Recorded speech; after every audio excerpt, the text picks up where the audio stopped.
Welcome to Come and See, your podcast for finding truth in a world of chaos. Brought to you by All for Jesus Living Waters Ministry. With host and founder Richard Case and co-host and retreat leader Kathy Ricconi. Jesus reminds us to watch for the signs of his return. Today we will explore further what we are seeing in our times that line up with what signs he said would indicate the potential of the end and his return. We will also discuss the practical meaning of this as we watch and as a remnant prepare as he so leads. And now your host, Richard Case.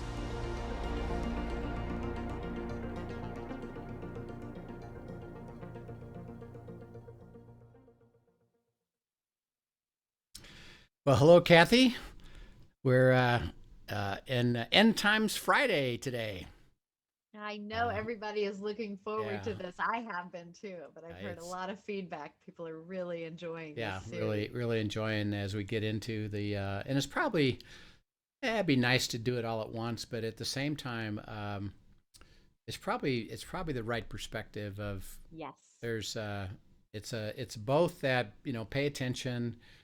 We've read in Revelation chapter 1, blessed are you who hear, follow, and obey what I'm going to speak to you through this understanding. So it's important, Right. but at the same time, it's not urgent. Right. That And even just that, the fact that we are talking about, and exemplifying what it looks like to discern God's will and to abide with him and all of that.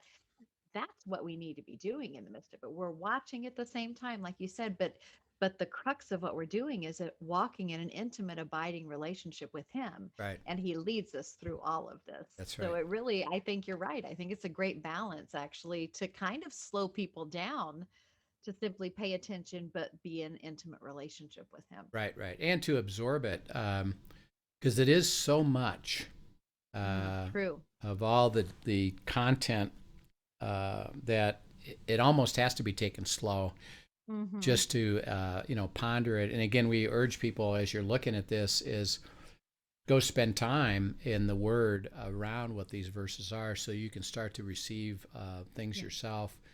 And again, take your time and put it in perspective of it's not necessarily your primary abiding, but it would be a chance to add something as you can, into the process. And we've talked about Jesus said, watch the signs, and at the same time he said, get ready, be prepared, pay attention, but don't try to predict the date Right. that it's going to happen. And again, all we can say is, for 2,000 years, the church has fundamentally believed, well, this is going to happen in our time. And there were things that was happening that they could say, well, it's this, it looks like it's this. And we know since we're still here and they haven't gone through the tribulation or the return of Christ, that they were not correct, Right. And yet what we can say is, well, seems like it's closer, and we could say and at the same time we are definitively propelling forward. Yes, that's right. So we are closer by nature. And we could be, it's one of those things that could this be happening in our lifetime? Yep. At the same time, our great grandkids 100 years from now could be saying, oh yeah, my Opa wrote about this stuff and this is what he thought it was like, but guess what, it's way different today. So we got to put it in perspective, but it is important. Yes. And we can say that we can observe the signs that we're seeing, and just a couple that I'd like to highlight today that have happened recently. One is Israel. Remember, we talked about Israel returned as a nation. Yes. And that they are going to be one of the keys to the whole conclusion of the end, because the world comes against them and tries to annihilate them, and they're not successful.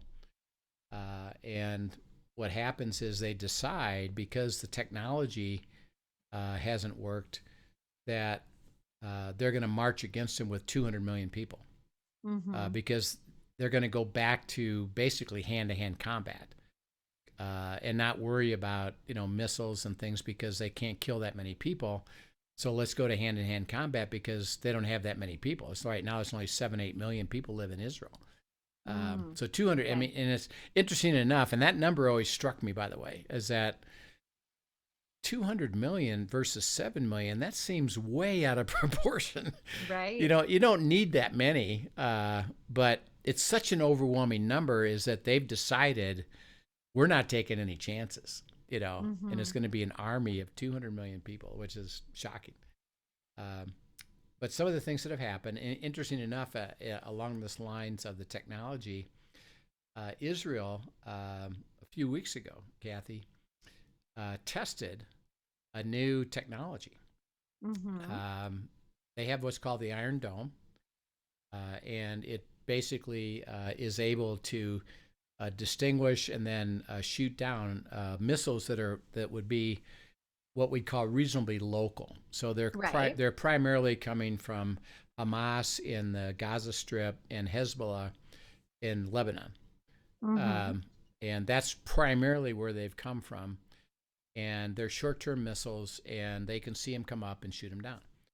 Well, they tested a replacement technology.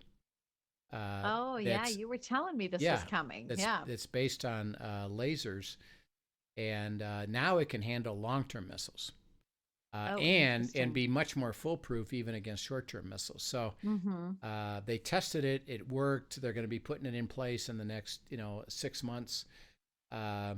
Which, by the way, as we look at signs, is that they're developing the technical capability to prevent the world from annihilating them. And you could almost say they're pretty close to having it. Right. Which is why the Battle of Armageddon. Oh, so that's fascinating. So right? we could say, is this the time? Because it is happening, right in front of us. Seeing, something to pay attention to. Yep. And by the way, Hezbollah, again, they're a radical group out of basically northern Israel, Lebanon. They are making noises that they're going to attack Israel, and they haven't done it. And Israel already has come against them and said, "Remember what happened to Hamas just a month ago. If you do this, we're gonna come after you." And this is two separate groups. Hamas and Hezbollah. Okay. They're all radical Muslims, and they do cooperate together, but they're two different geographies and led by two different leaderships, with the same purpose, by the way, of eliminating Israel. So there's noises that they're making noises, and hasn't happened yet, and it'll be interesting to see. I believe there's and there was a slight test of Bennett, who's the new prime minister. Right, when they sent in the incendiary balloons, right? Yeah, they put in the incendiary balloons. It didn't. They shot him down, and they basically. Was that Hezbollah that did that? That was Hamas. Or was that Hamas? That was Hamas, and they stopped it, and Hamas didn't push it any further. Okay. It was just like, let's just see what they do, and Bennett shot him down. So, I believe if Hezbollah does it, it'll be another test. I don't think it'll last long. I think it'll be, let's see what he does. How does he handle us? Because they're trying to test, the leadership of, and we do know that because he compromised to get into leadership, we don't know what those compromises were. Right. We know he made them, and we'll see the extent of them over the next, 6 to 12 months. So that'll be interesting to watch. Another thing that that happened is we've talked about the economy and the economic system, and that is that we're going through right now a period of inflation, which we hadn't gone through really since 2008. And so normally when inflation happens, the Fed wants to control it and not let it get out of hand, right, to keep things stable. So what they do is they raise interest rates Mm-hmm. which then caused businesses to have to be much more competitive to be able to survive in the marketplace, and they wind up not raising prices. Their profits shrink, and it tends to cause a recession. But they don't keep raising prices because there's a resistance to that. Right. And businesses that start experiencing slower sales, one of their techniques is to lower prices. Mm-hmm. It's a natural economic cycle. So it's a cycle that does bring inflation under control. It usually. does, yeah. Yes. And so we're going through this period of inflation, and it just came out that it's 5.5%. That's a big number. Mm-hmm. That's a huge number. Yes. And that means that if that continues over the next 2 or 3 years, the cost of things. And by the way, the whole thing is a little bit funny anyway, because they don't include fuel, they don't include food. They don't. There's lots of things they don't include that you and I know. That we feel. Wait a minute. We feel the punch. We've been experiencing that for a while, So that's inflation. Right. It is inflation. Right. But if that continues, then everything will cost 20 to 30% more in about 2 or 3 years. Which is a big increase. Right. So normally the Fed would do it. Well, the Fed has come out and stated that it's transitory, and that's it. And that means, it's not. Some beginning dissenting views on that, though, right? Some of them, some of them there are. There are a few that are starting to say maybe not. Maybe not. So it's going to be a situation where they say it's transitory, and the reason they say that is they really are in a position economically, and this is macroeconomics, they can't raise interest rates. Right. Because if they did, then the interest being paid by these governments would be so high that it would collapse the system automatically. Right. So they are saying, well, it's transitory because people are, if they said it's a long-term, it could be a long-term issue, then they would say, why aren't you raising interest rates? Well, they can't. And they don't want to say they can't.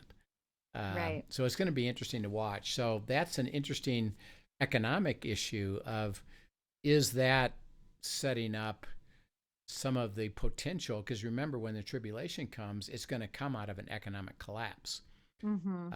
And then the one world government, which by the way will be supported by the central banks,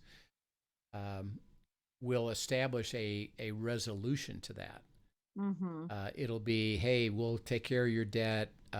We will get you income. We'll get you stable. Get your supplies back. Won't that be a good idea? And if you surrender to the one world government, in other words, we in America would no longer be governed by America. We would be governed by the one world government that everybody in the world joins. And there's a willingness to do that. And yes. And we kind of saw, just with COVID, we saw a glimpse into how something like that could actually happen, I believe. Right. Because we saw a crisis that hit every country, and the response and the impact of that, and then how readily people wanted, one group kind of telling us what to do, and who's stepping in and all of that, and everybody coming under that so easily. Right. And so, is this being set up? Again, I don't believe it's imminent, but there's pressures that are being built up that could lead, if they had a desire to, could lead to a collapse, and then could lead obviously to the tribulation. And then again, and this is just in relationship to chaos and the implications of the tribulation and the potential processing of it, is that the government came out and said that they're going to go door to door and verify that everyone's had a vaccine. And it's it's not about that, and it's not about political positions of that. It's really more of the and by the way, I know things about administration and logistics, I'm telling everybody that ain't going to happen. No, it ain't going to happen. It ain't going to. You're not Right. going to. The whole country isn't going to have somebody go door to door, but they're just speaking it out of, hey, by the way, we would like you too. And so what I believe is that the implication of that is more theological than it is political. And that's, it's principalities and powers. And we're being conditioned to a one world government. Now remember, this is what's going to happen. Saying this is the way things are going to operate, and you need to conform to that. And so it was just another interesting thing, kind of like we just talked about with COVID, where the whole world surrendered to it. It's like, we today can see now the possibility of it. Right. Definitely gave us a good window into how this can happen, and we've seen a significant amount of desensitization towards some of these things. Right, on a worldwide basis. And so the implication of it isn't really about whether you do or don't. We've talked about that of, that's a decision that God will lead you to if you just have a heart to. And there's no yes or no, like it's absolute. It's just God. Some of them, God says yes to some and no to others. So that isn't it.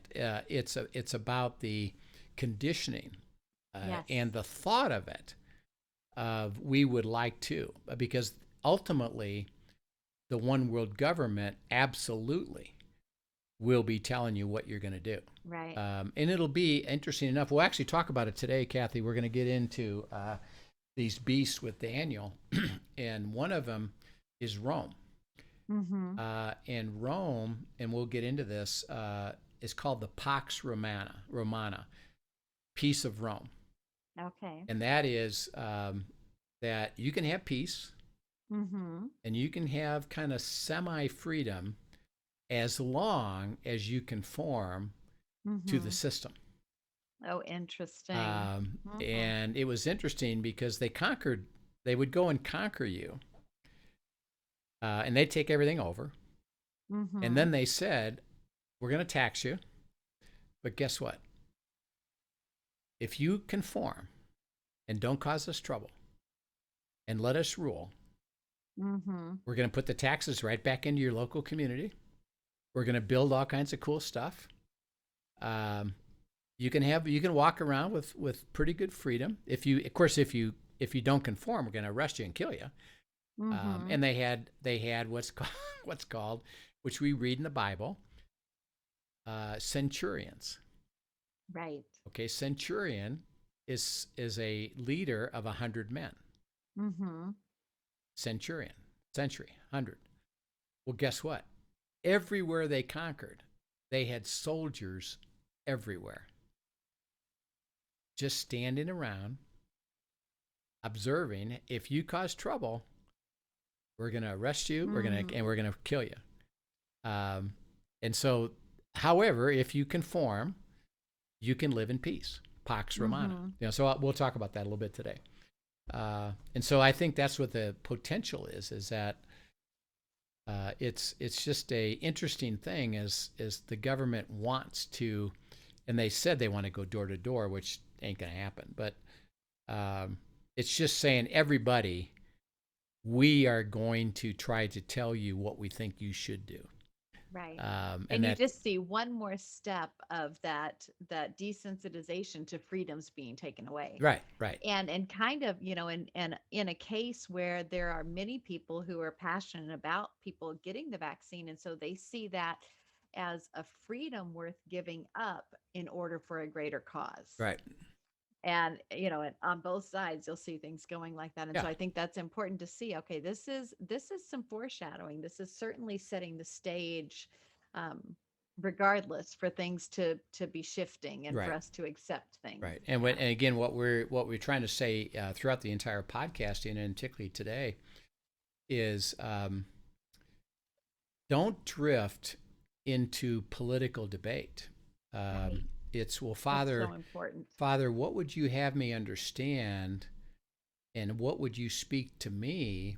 Because remember, we're talking about the spiritual stuff, and it's going to be worldwide. And so it's not going to matter what political persuasion you are, Right. or debating that, well, I'm going to do this and I'm going to win and you're going to lose, and I'm going to force you to, and all that. And In fact, that's a distraction it's a from what he wants distraction. us focusing on. That's what we're trying to say is don't let the political process capture your attention and distraction, and say, I'm going to go spend my energy there because I'm going to make this world better.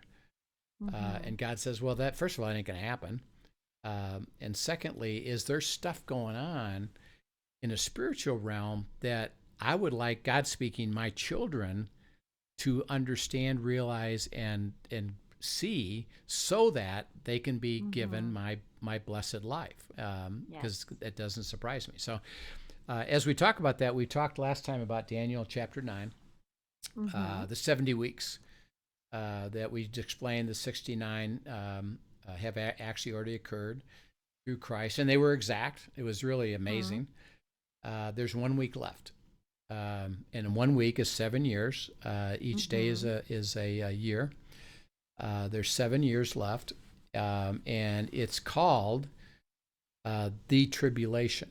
Right. And it's broken into 2 sections: 3.5 years, which is when the beast and the Antichrist gets put in place.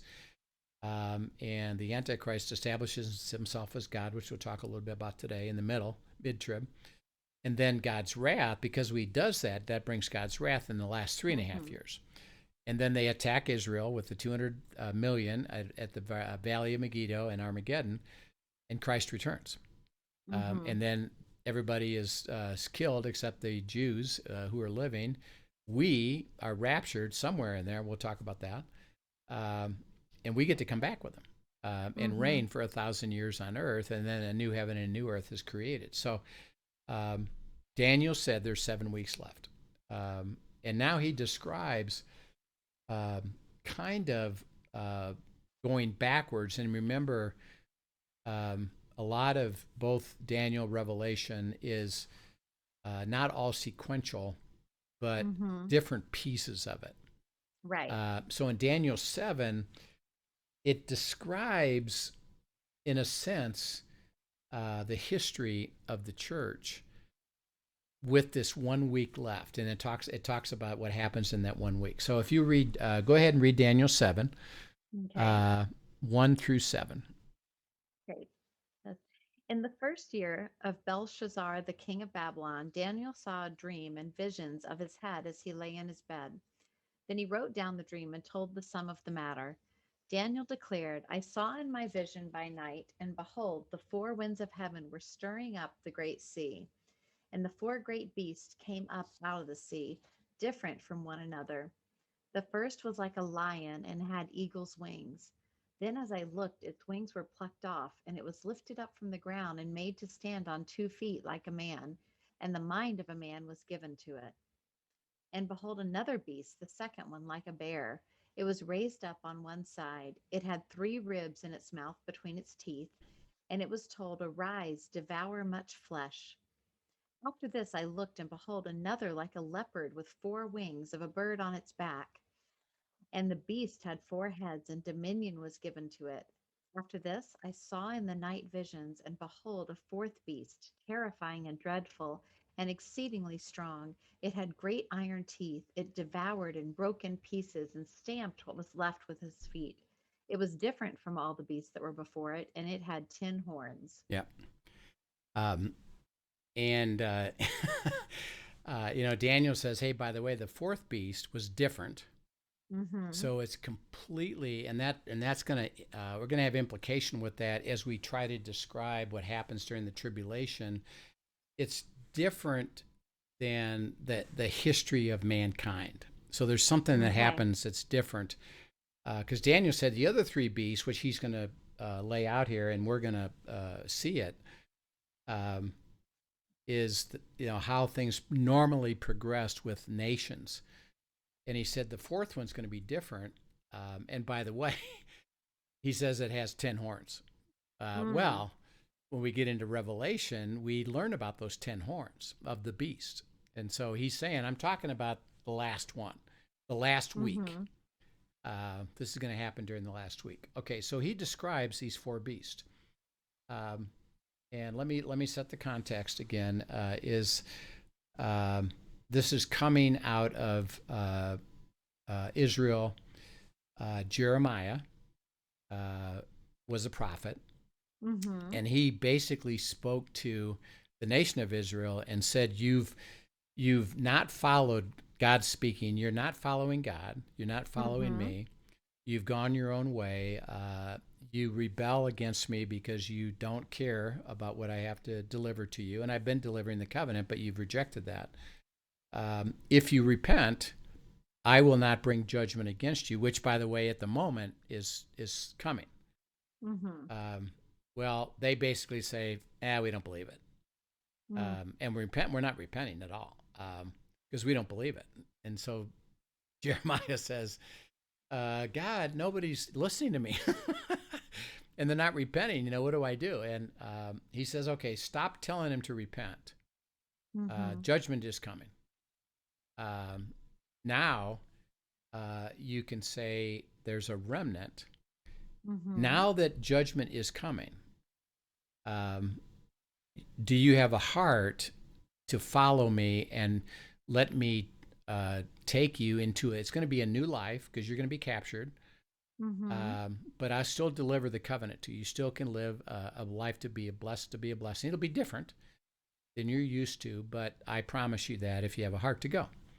It's called the remnant, and we'll get into that. So most of them said, we don't believe it. Right. And they all got killed by Nebuchadnezzar, who's from Babylonia. And then the ones that believed it, he said, get out of the city, surrender, and go to Babylonia, and I'll give you this grand life. Okay, well, one of those people, by the way, they destroyed the temple. So they ruined the temple and destroyed the city, and it was ruined. Daniel was one of those people. Right. As a young boy, he and his family, we're going to be part of the remnant. We believe we're surrendering. He got captured and taken to Babylonia. And we know that, Daniel 1-6 has these beautiful stories of his test of faith, where he's, don't eat the food, don't eat what's done to the king. Hey, you're part of the prophets. They're all going to be killed if you don't interpret this dream. You're going to get cast in the fire if you don't worship this idol. You keep praying like you're praying. We're going to throw you in the lion's den. So he went through all those things. But God preserved him and saved him. Right. And by the way, this is, and again, it's 6 chapters. And again, because of the way we think of time, we read 6 chapters. We think, okay, well, that must have happened in about a year. Right. Yes, we do that. And it's about 60 to 70 years. And he made it through numerous kings. So the test, weren't constant. He actually was blessed, and once in a while, he had to say, "I'm not willing to compromise," and God preserved him. So he has these 4 beasts. Now this is not Babylonia because he's already in that. Okay. So he's not describing Babylonia or Nebuchadnezzar. He's saying, here are the guys that are going to come, and they're going to be basically at the moment worldwide occupiers of the lands, of the known lands. Okay. So the first one is the Medes and Persians, and Daniel actually started to live into this because he was part of Darius and Cyrus, who were of the Medes and Persians, and they came and captured Babylonia. And this is from 539 BC to 334 BC. Okay. And by the way, in the middle of that is Nehemiah. So Zerubbabel, Ezra, Nehemiah, they rebuild the temple. Ezra rebuilds the wall. The nation of Israel is restored during the Medes and Persians. Okay. Now, they're not independent. So they're not a nation independent, but they're operating again as a nation. And because the temple's been rebuilt, they allow them to go and worship again and sacrifice and do all these things. So they now are a nation under the Medes and Persians. That's the beast number one, from 539 to 334. Okay, next comes the Greeks. The next beast is Alexander the Great, the Greeks, and it starts in 334 BC to 164 BC. And what they did is it's called the Hellenization of the conquered nations, and they set it up into actually would be very similar to what we live in America, and that's cities and states. Okay. So that it's one big, gigantic land, because they've taken over, Italy. They've taken over Jerusalem, the Middle East, up into Europe. The Greeks are running the whole thing, and it's a confederation of states. Okay. So they operate as cities, and they're organized in these states. So Israel would have been a state. Okay. And okay, you guys live in Israel and you live in Jerusalem, etc. And interesting enough, the Greeks were the ones that introduced the first form of a kind of a pseudo democracy. That's right. Yeah. So they developed rational thinking. And the way they operated was, okay, now you're under our control, and they had a central government, but locally you can kind of vote and put in place the people you want to put in place. Now those people have to conform to us, so it's not a pure democracy like we're used to, where somebody, if they're elected, well, I'm going to be independent. No. You are going to come under our leadership. So they assimilated the Jews, and at the same time, the Jews maintained their identity. But the Greeks wouldn't let them remain purely Jewish. Okay. And say, okay, you can do whatever you want. No, yeah, you can keep doing what you're doing as a worship and all that, but you have to assimilate into our society. So it means they had to speak Greek. They would be bilingual. They'd speak Hebrew and Greek, but they had to speak Greek. So they had to go to school. Right. They had to learn Greek. If they want to do business, they got to do Greek. They were taught the Greek myth deities, all the Zeus and all that kind of stuff. They were highly sensual. So lots of nudity, lots of provocative stuff, homosexuality, orgies. That was a common thing in Greece. Right. And so they were, again, trying to push that onto the Jews. The Greek education was required of everybody, not just kids.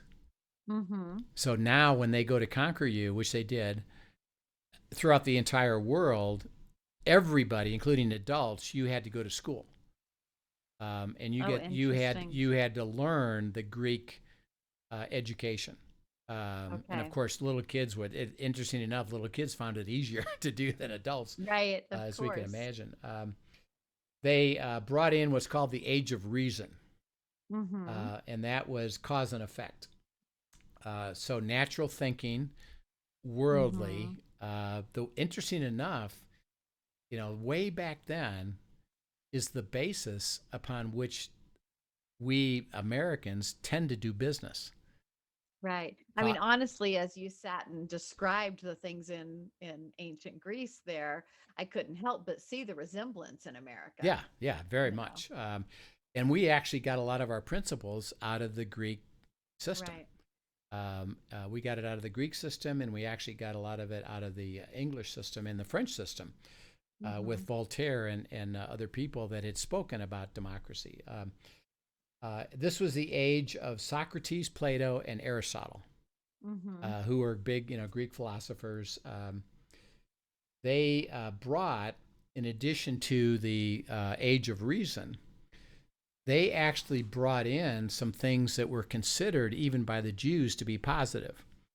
Um, they changed learning from pure sit in a classroom and listen to a guy teach a Right. To subject, the Socratic method, Socratic right? method of Yeah. discourse. Let's Hmm. discuss it. Let's process it. You discover it. We're going to present Hmm. you truth. Now, of course, you had to get it, but we're going to discourse. We're going to have discourse and dialogue in our learning. Hmm. And actually, the way that God has us abide in the Word is that interesting. That it's Very that way. Socratic method, yeah. It's just, hey, come and dialogue with me. And even the words And in ask questions uh, and yeah. the words in the Bible that talk about disciple Hmm. and talk about teaching, the words are come and have discourse with me, Really and interesting. let me process with you so that you Hmm. discover the truth. So they Hmm. had a little bit of it. They brought the focus on the common good. So we should do things for the betterment of all of us, not just individually. Hmm. They said, let's be fair. Let's have our rules be fair. And so they developed that they're pretty fair. And then out of it, called what's came, and the Greeks actually wrote this. It's called the Septuagint Bible, Hmm. and that's the Old Testament written in Greek. Oh, interesting. And they had they had, interesting enough, they had Jews help them, but it was, let's make sure we're accurate. And we're going to take the Hebrew Bible and translate it to Greek so that more Greeks can learn it, which was interesting. Um, Right. so the Jews were in this interesting place of, I had some freedom. I learned a few good things. I didn't like the deities. I didn't like the things that I had Hmm. to get changed of my culture into the Greek system. But Hmm. it was a decent time. They were a nation again. Remember, Nehemiah had brought them back as a nation, Right. and this is beast number two. Um, okay, now in that, at the end of this comes a leader who basically abandoned all of that. Hmm. His name is Antiochus Epiphanes, Hmm. um, and he didn't like it. He didn't like dialogue. He didn't like this freedom. He didn't like the common good. He wanted to rule again as a dictator, and Okay. he got put in a position and became a dictator. And so in 175 he comes to power, BC. Um, 8 years later, he performs what Daniel referred to, and Christ refers to it as the abomination of desolation. Hmm. And so when you hear that term, what it means is this: he decided that I'm God. Hmm. And it wasn't just I'm godly or I'm a human with good authority. No, That I am. he said I am God, and Hmm. everybody has to worship me. And he completely terminated all activity at the temple, took everything out of the temple, and no longer could the Jews worship there. Right. So he stopped it because you got to Okay. worship me. And he destroyed all of the temple items. And he at that moment stood in the Holy of Holies in the temple, Hmm. which, by the way, the only one that could go in there was a high priest, and he declared himself the high priest, not by God but by him. And he said, "I'm God," and that began in 167. Um, BC, the persecution of the Jews. Okay. So he went after them, killing them, putting them in prison, oppressing them. So all the beautiful things that they had experienced under the Greek rule. Now he's Greek, and Greece completely changed from all the things that they were representing to this dictator. Was he elected in? He was he got it by power. Okay. Because again, their system, they had some democracy, but democracy was more local. Okay. It was the power struggles at the top that took over, year by year by year. Okay. And so in Matthew 24, Jesus again says, when you see the abomination of desolation during the tribulation, which is going to be in 3.5 years. So there will be another one. There's going to be another one, and it's going to be the Antichrist. Right. He's going to do it again and declare himself to be God. He said, when you see that, hide, because God's wrath is coming when that happens. And it goes. We'll go into a description of that, but it already happened historically, and it's known by secular historians. So it's not even that Daniel said it or Jesus said it. It's known. It's fact. It's a fact, historical fact. They call it the abomination of desolation. And Jesus said, hey, when you see that happen again, this is it, and so that's something we're going to be watching for and understanding. In 164 through 63, still the Greeks are now still in power, but it's called the Hasmonean dynasty and the Maccabean revolt. And that is that because of what he did and was persecuting the Jews, well, the Jews revolted and they won. And so the Jews didn't take over the Greek Empire. All they cared about was, you let us be alone. Just let us be ourselves. And through the Hasmonean dynasty and the Maccabean revolt, Greek, and not, by the way, Epiphanes dies pretty quick after, within a couple of years after his declaration. So the people realize, well, he ain't God. And the Greeks didn't like it either. See, so they were happy. Okay, he's gone.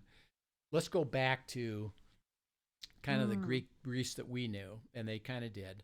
And by the way, in that, they gave Israel its independence. Oh, interesting. Okay. And you don't have to conform anymore to the Greek stuff. Just go ahead and be Jewish in Israel, and you can have Israel. And so it's interesting. Very similar to today is that Israel's been restored. Their desire and goal isn't to take over the Middle East, right? Which is what they didn't do then. See, they didn't want to take over Greece. They just said, let us take our biblical land and let us be independent. And so they were. Okay, next then in 63 BC comes the Roman Empire. And it goes all the way through 636 AD. So the Roman Empire was there for a long time. And so the Emperor Pompey basically conquered Greece. So all the places of Greece were conquered by Rome and Romans. So from 37 to 4, there's a king, the ruler called Herod. We know what happened. Jesus was born. That was, yes. And what did Herod do? He said, I got to kill. Right. I can't have another king. And hey, you wise men told me there's another king. And the Jews confirmed it in Jerusalem. So I'm going to kill everybody 2 years and under, which they did, which, by the way, God told Mary and Joseph, you need to go to Egypt. Right. And by the Right. way, I'm going to give you gold, frankincense, and myrrh so you can have plenty of stuff. I love the provision Yeah. that he had in that. I always think that's just such a beautiful thing to see. So now, they remember everybody had learned Greek. Mm-hmm. The Romans bring Latin. But what they don't do is say, okay, everybody has to learn Latin. They just said, if you want to keep speaking Greek, speak Greek. And they started to integrate the cultures of kind of combination of stuff that they were doing in Greece and the new Roman culture. And the Romans had their own separate myths and deities. Okay. So they kind of played off of the Greeks, but they said, well, we have our own. So you can follow. There are some parallels. There's some parallels, and they would call him the god of war and the god of love and all this stuff. So they were very, very similar. And Herod went through a great building program. Mm-hmm. So on the beneficial side is he chose Israel and said, I'm going to rebuild all your cities. And he did. He built a massive palace at Caesarea that you can go visit. It's still standing. The remains of it today. Okay. And you can tell the magnitude of it is beyond. It's massive, and it was luxurious. And it would be, if you ever been to Buckingham Palace in England? Yes. Okay. Well, that's magnificent, right? Mm-hmm. It was probably 4 times bigger than that. Oh, fun. It was massive. And then he built a vacation palace at Masada. Mm-hmm. Okay. Which we know about Masada. We'll talk about that in a second. He remodeled the temple and built the retaining walls of the Temple Mount. And the one retaining wall is called the Wailing Wall. That was rebuilt by Herod. Wow. And it still exists today. Okay. Yeah, you have visited that. You can go visit talk it. About it. Yeah. And he had rebuilt the temple. And by the way, let the Jews worship in the temple. He didn't rebuild it; he remodeled it. I would say remodeled it because it was there and it was being used, but he remodeled it. Okay. In 27 through 14 A.D., so 27 B.C. to 14 A.D. is Caesar Augustus. Okay. And so Caesar, and he's the one that introduced what I just described to you as the Pax Romana. Okay. The peace of Rome. He was ruthless in conquering, and they'd go in and they would attack and kill, and basically get the leadership of the new era. And they would go into places like Germany, France, Italy, and you have to surrender to me. And of course they would, because otherwise they'd all get killed. He said, okay, now that you've surrendered to me, I'm going to set up what's called Pax Romana, the peace of Rome. And interesting enough, because of the word gospel, it was called the Gospel of Rome. Oh, really? It was called the Good News.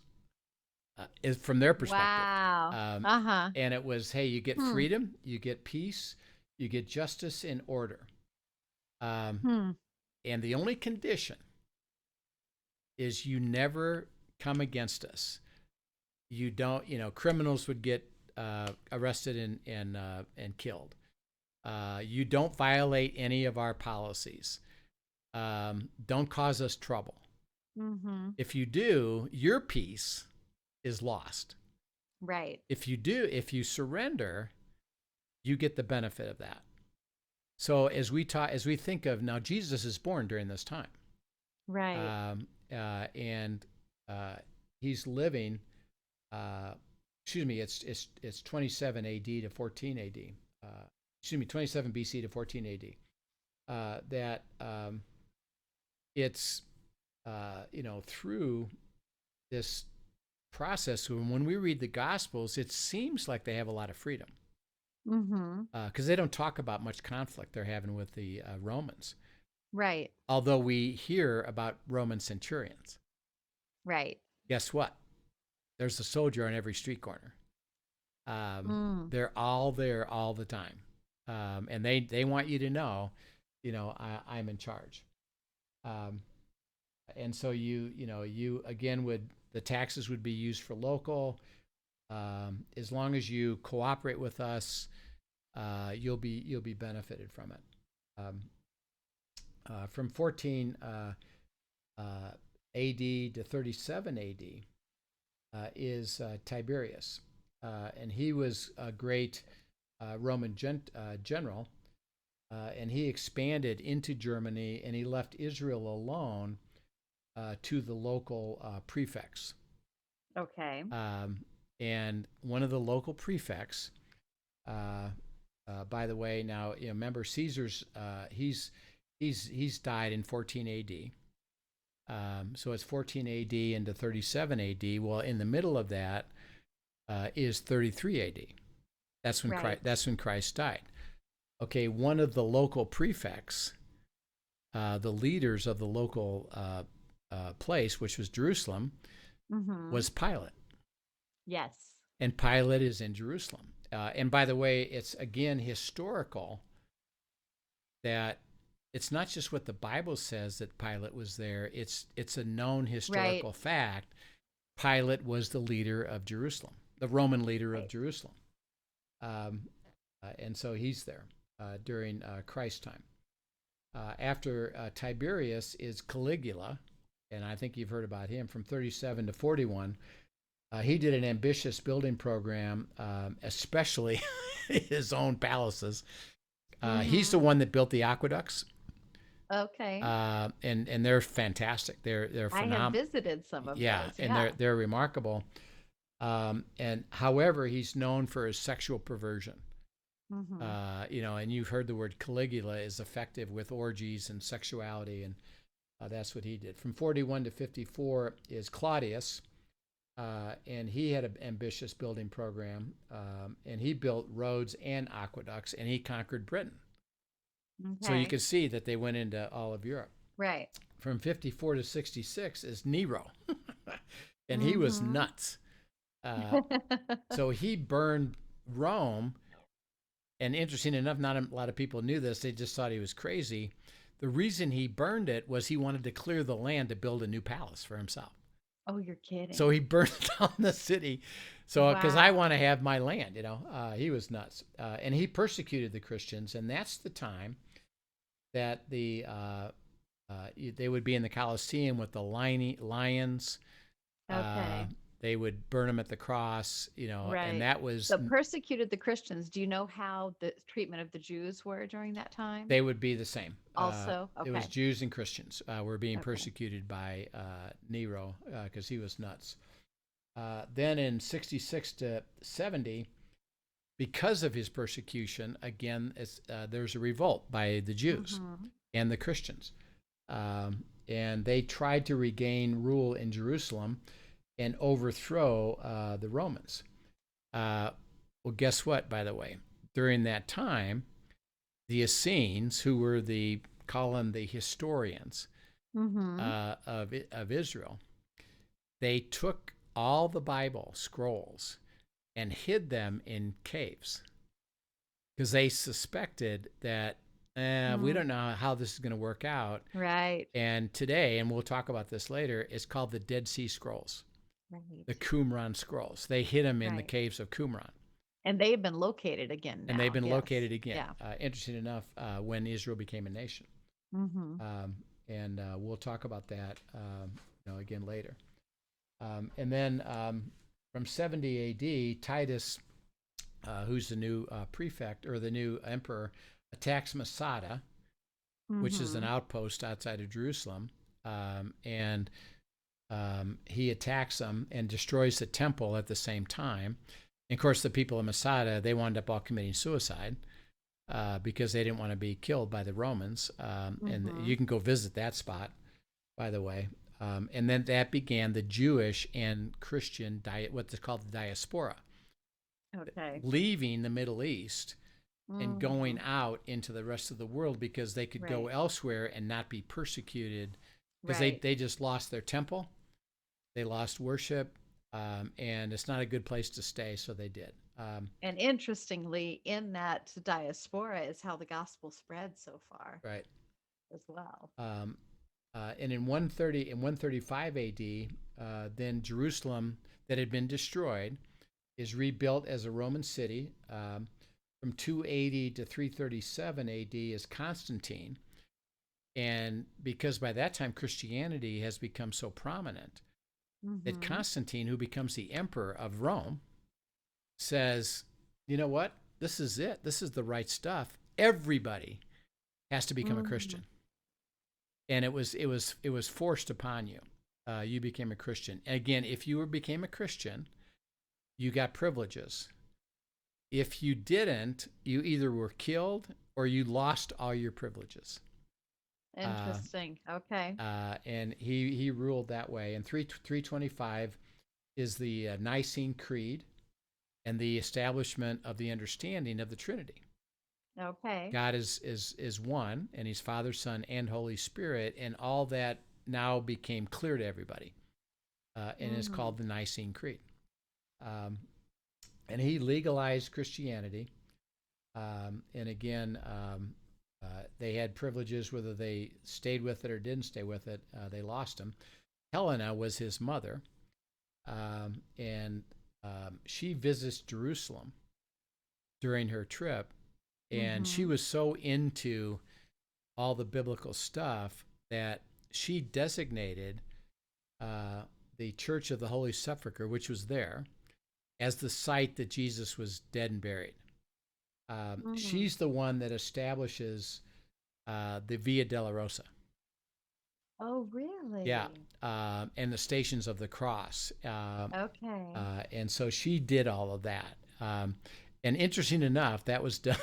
That was done in 300 to 400 A.D., and that still is followed today.